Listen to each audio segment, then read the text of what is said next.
uncle and he's been living in the block. Goals are trying to make it to the top. If you ain't working hard, when you get there you can drop. But he just wants his money, so he's busy sending rocks. Really, I can't even say too much. I've said too much already, I think that I've said enough. And I ain't gonna speak, cause most of the come up been rough. So hi guys, welcome back to Rants with Riz. Hope everyone's well, hope everyone's doing fine.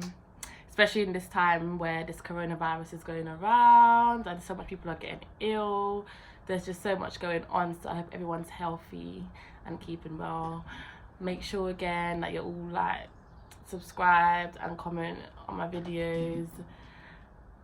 Today's video I'm gonna go on a bit more about my story last week, because there's been since last week more's happened basically. So where I left off, I basically told you guys about when I was sent away from the hospital for my breathing, and they said they wouldn't see me in the hospital at all because of like only having literally the coronavirus patients in the hospital. And I don't know if you guys remember, I say I suffer from asthma. So they sent me away on the Saturday, and then on the Sunday I was really like I got worse with my breathing. Like I was really struggling to breathe. Now, you know, there's obviously the fear of this whole coronavirus, so even though I have asthma, it's kind of hard to tell of what's what, because I'm still even though I know I have asthma, I'm still thinking, you know what I mean, that it's a chance it could be more than my asthma because of what's going on. So anyways, I was really struggling to breathe. My chest was really tight and stuff, and I had to end up calling the ambulance. I was literally crying on the phone to the ambulance. And I know the night before, they took like how many hours to contact me to even come out. So I was thinking, are they even going to come and see me in time? I'm going to die in this house, I can't breathe. Luckily this time they came quicker. So the ambulance came out to me, and they came and they checked me. And then when they did the test on my heart, my chest, they said they can, there was like an arrhythmia to it. And I was also experiencing chest pain. And they said to me, because of the chest pain, any patient with chest pain, the new rules that they have to go straight to the hospital. So they have to take me to the hospital. Now at this point, like they said they saw an arrhythmia on it, but they didn't know if that's my usual, is that like how it goes for me, or if there's like something they need to rule out. And they can't rule out everything because they're only ambulance, only the hospital. They need a consultant to look at it to see if everything's fine. So now I'm obviously worried about my breathing, but then I'm also worried about catching something that I didn't need to catch. So I'm saying to them, look, I understand that, but is there no way that I would rather, like, because I'm worried about the coronavirus, have a test or something before I go into the hospital. So because they're saying to me, I'm going to be in the hospital with all the coronavirus patients. And I'm saying to them, well, as important as my health is, that they're literally forcing me to go to the hospital. And I'm saying, yeah, I understand my health is important, but I wouldn't want to worsen my health. I wouldn't want to go into the hospital and sit with people that's got this virus and go in there without it and end up coming out without it. Do you know what I mean? Like, because if it turned out that nothing was wrong with my chest, that means I've gone in there perfectly fine, and I've now come out with an illness that I didn't want to catch. They were adamant that I have to go. So I mean, I was back and forth with them for such a long time. I'm saying to them, look, is there no way I can sit in a special like part? Like, I don't really want to be involved. They're telling me everyone's gonna be washing their hands, everyone's gonna be following guidelines, and I'm just thinking that's not enough. It's still in the air. I'm still gonna catch it. But anyways, in the end, I decided, cool, I do need to see what's wrong with my chest, so I'm gonna go. So I went. I went to the hospital with the ambulance. It's the fastest I've ever been seen in the hospital. Like literally, didn't even have to sit in the A&E. They took me straight through to Majors, and I had my own room. They've done their test on me now.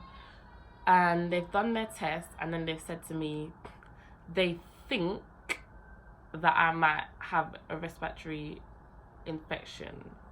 Okay, you think. So then they've come back, and then they've done their blood test, they've done all their checks on me, everything's perfectly fine. And then they said they could hear something on my chest when they was checking my chest, a little rattle. So they put me on a machine to give me like oxygen and some sort of medication for my breathing to help clear my chest, and they said they would test me again after, which they'd done. Everything turned out to be fine. they've put me on all these things whilst I'm in there, and I'm thinking, like, at the moment, I don't even trust the NHS because I don't even know what's going on. I'm thinking, what are you not even inserting in me? What are you injecting in me? I was moving so paranoid, literally. When they even done the blood test on my arm, after they've done the bloods, normally I'm not used to them. I'm used to them just doing my bloods and that's it. When I see she put some clear thing in me, and I jumped up. I said, excuse me, what is that you're putting in me?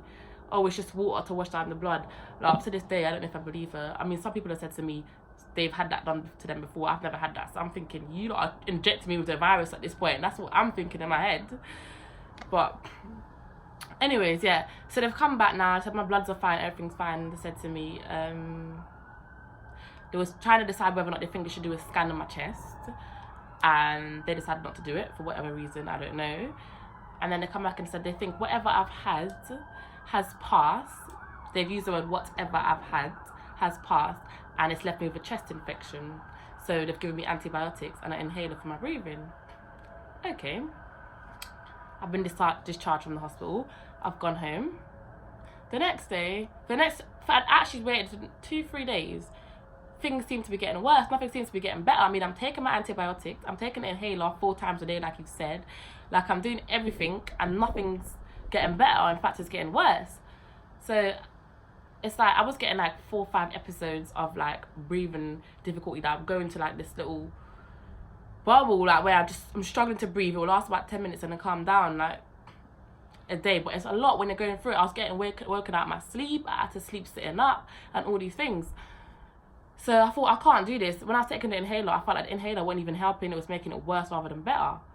So after a few days now, it got too much. I was having too much of it. I called ambulance again. So ambulance come now and they've checked me, and this time they've said to me, oh, everything looks completely fine with me. They think I'm fine. They've ruled out what the hospital said. They said I have no chest infection. I have nothing. Nothing's wrong with me. I'm completely fine. They think I'm having panic attacks and anxiety attacks. Okay. So just 2 days ago, I was told I have a chest infection. Now you guys are telling me I'm perfectly fine. Now you've diagnosed me with something else without any checks, any nothing. You're telling me I've got this now. So, and they also undiagnosed me with something I've had from a child. I've had asthma from a child. They're telling me I don't have asthma no more. Huh? What? How have you come here, looked at me for like 5 minutes and telling me all these things? Do you know what I mean? So I'm thinking, first I'm hearing one thing, now I'm hearing another thing. Like, what do I believe? Do you know what I mean? I've never had no problems with anxiety and panic attacks and whatever. Like, I understand they might be having a lot of like patients that's actually, because of what's going on, actually suffering from panic and anxiety attacks. But you know, when you know your body, I'm saying like, I know my body, and I'm sure like, they're telling me they can by looking at me, I look perfectly fine. I said, yeah, I look fine by looking at me, but you don't know what I'm experiencing on the inside. I'm actually struggling with my breathing. Anyways, I just thought, you know what, I was literally arguing them for ages, and I thought, you know what, I'm going to take your diagnosis, cool. I'm suffering from anxiety. Called 111. They've then given me steroid tablets for my breathing, telling me I've got to take 8 tablets a day for asthma. Like, no, I know what steroid tablets do, so I'm just like, no, I'm not taking that. I'm not taking the inhaler. I'm not refusing to take anything they're giving me because they're not going to just dose me up on all these tablets. I'm already taking antibiotics. I'm already taking paracetamol. Now you want me to take 8 tablets a day, plus you want me to take an inhaler. They've then said I must take my inhaler 6 times a day instead of 4 times. Then,